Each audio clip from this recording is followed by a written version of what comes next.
Legends abound that tell of an ancient world that once thrived on this earth, but which perished by means of a great flood.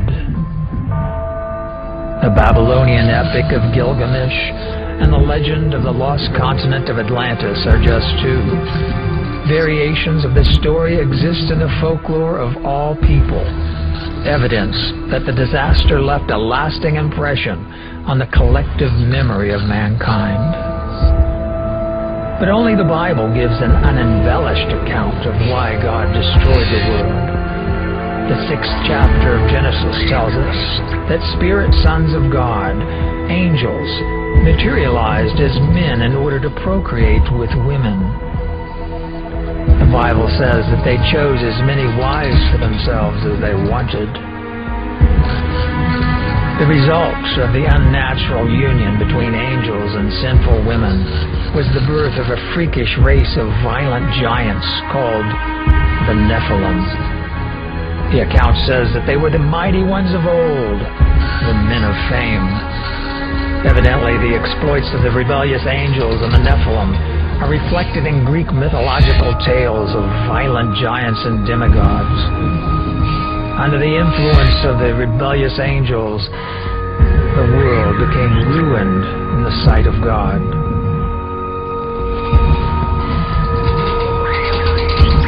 In spite of the prevailing violence and immorality, Jesus referred to the fact that persons living in the pre-flood world were eating, drinking, and marrying, and took no note.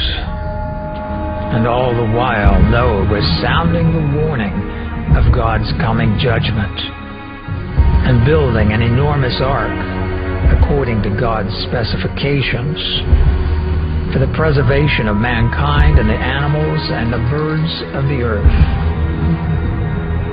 Once the ark was ready, then it began, and for 40 days and 40 nights the earth was deluged, and the world perished beneath the angry waters.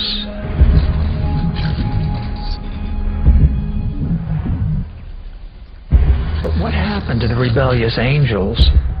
Did they drown in the flood along with their wives and sons? No. The once faithful sons of God dematerialized back into the spirit realm, and they are now known as the demons.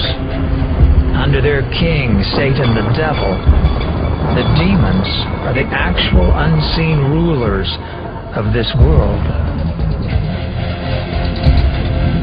Their insidious influence is reflected in popular culture that glorifies superheroes and promotes magic and violence and sexual promiscuity of all kinds.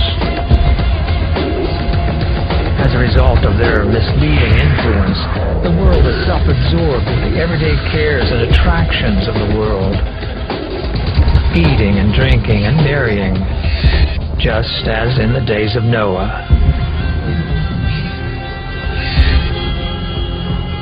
But Satan knows that his days are numbered.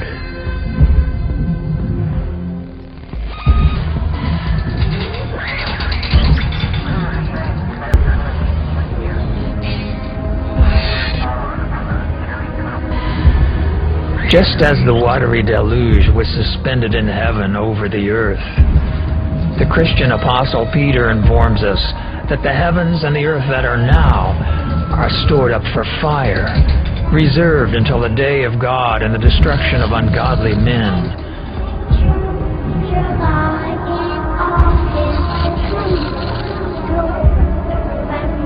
A day in which the very elements will melt and the heavens will pass away with a hissing noise. And the wicked world and ungodly men and their demonic masters will be no more, just as in the days of Noah.